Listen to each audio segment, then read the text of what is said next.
access to real-time news or specific information about recent events.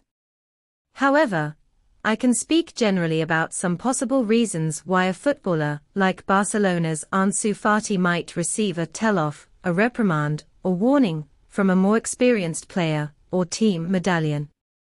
Firstly, it is common for more experienced players to act as mentors or role models for younger players in the world of football. They can offer advice, share experiences, and give tips on how to deal with the pressure and expectations that come with being a professional player. However, there can also be situations where a more experienced player feels that a younger player is behaving inappropriately or not meeting the team's expectations. For example, if a younger player is missing important practices or games, acting unprofessional off the pitch, or not showing the level of dedication needed to succeed on the team, a more experienced player might feel compelled to step in and give a brawl. On the other hand, it is also possible that a more experienced player is giving a scolding for less justifiable reasons, such as jealousy or rivalry within the team. In these cases, the telling could be more a display of power or authority than a sincere attempt to help the younger player improve.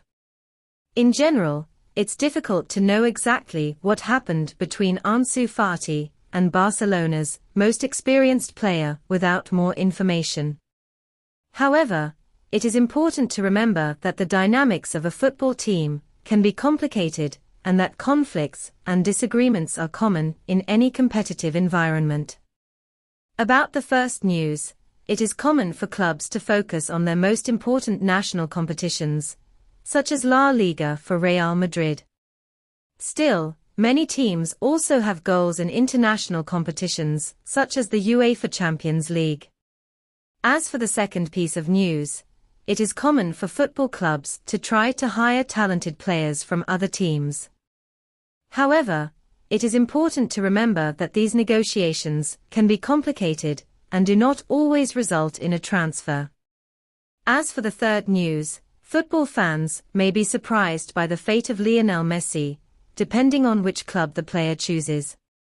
Still, it's important to remember that negotiations can change quickly, and that nothing is certain until it's officially announced. The game at Camp Nou ended in a 2-2 draw, and in England the Spanish team came out ahead, but conceded a draw, and the Brazilian Antony turned the game around for the English team. Despite this, the Spanish side seem to be keeping their heads high and are in first place in La Liga with 59 points, 8 more than second-placed Real Madrid. This means that the team is having a good campaign in the National League and is in a favorable position to compete for the title.